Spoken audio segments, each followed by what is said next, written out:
ये है कि आपने हिंदी बोली तो आप नेता बनेंगे, नहीं बनेंगे। प्रधानमंत्री जो हमारे मनमोहन सिंह थे, उन्होंने उर्दू में लिखा और पंजाबी में लिखा।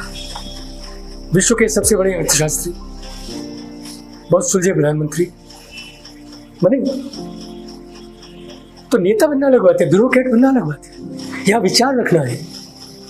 भाषा क्या लिख रहे हैं आप, जो आपके राजस्थान के गाँव में बोली जाती है। परीक्षक कौन आएगा, मान लिया हिंदू विश्वविद्यालय का गया। बनारस की जो भाषा है और राजस्थान के झुंझुनू की जो भाषा है उसमें बड़ा अंतर है। तो आप अच्छी भाषा लिखिए। हिंदी भाषियों के लिए तो बड़ा सौभाग्य है कि पेपर का ट्रांसलेशन अवेलेबल है। फिर भी उसमें लोगों ने कितना मजाक उड़ाया कि गूगल से ट्रांसलेट हो रहा है। कभी देखा आपने प्रश्न पत्र? कभी पढ़ा हो हिंदी वाला प्रश्न पत्र? कितने लोगों ने, कोई भी कर सकता हो, मुश्किल नहीं है मुझे। तो ये जो कनाड है आप इससे बचिए, क्योंकि आपकी हिंदी इतनी खराब है, आपने कभी मेहनत नहीं की पढ़ने में। आप एक बच्चे जो 80% 90% लेके 5 घंटे रोज पढ़ा है, आप उससे तो कमतर है ना। तो आप इस बात को क्यों मानने को तैयार नहीं है?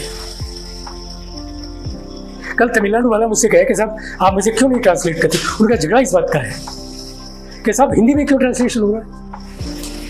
एक यूपीएससी का पेपर पढ़ने में, कभी आपने पूरा पेपर पढ़ा शुरू से आखिर तक, कितने मिनट लगते हैं समझते हुए? जब स्टार्टिंग में पढ़ा था तो 2 घंटे तक लग जाते। 2 घंटे लग जाते। आप अंदाजा करिए, जो बच्चा सिर्फ तमिल में एमए किया उसने अंग्रेजी का पेपर पढ़ रहा है। अब अपनी सुविधा देखिए, आप हिंदी में पढ़ रहे हैं, फिर भी कह रहे हैं नहीं साहब बोर्ड में तो ऐसा कुछ नहीं हो रहा है। अरे बोर्ड में कैसे होगा? बोर्ड में जो बैठे लोग हैं वो आपसे अच्छी हिंदी बोलते हैं।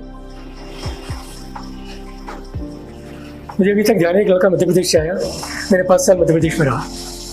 बोलना शुरू किया, मुंह खोला उसने, क्या बोल रहा है उसको ही नहीं पता।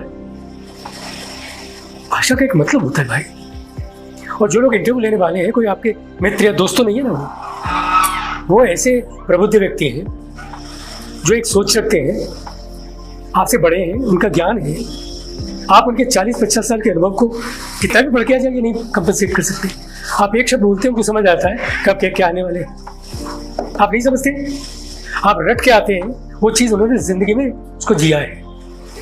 ऐसे व्यक्ति जब सामने खड़ा है, आप उसके सामने बेवकूफ़ियाँ करेंगे तो क्या कहेगा आपको? फिर कहेगा अग्रवाल साहब इसको 30 ही नंबर दे। उस वक्त आपको अपनी कमी नहीं दिखती है। तो कृपया दिमाग से निकाल दें, सिविल सेवा की परीक्षा में जिन लोगों का चयन होता है वो देश के नेता नहीं है।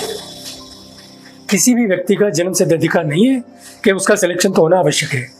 इस मिथ्या भ्रम को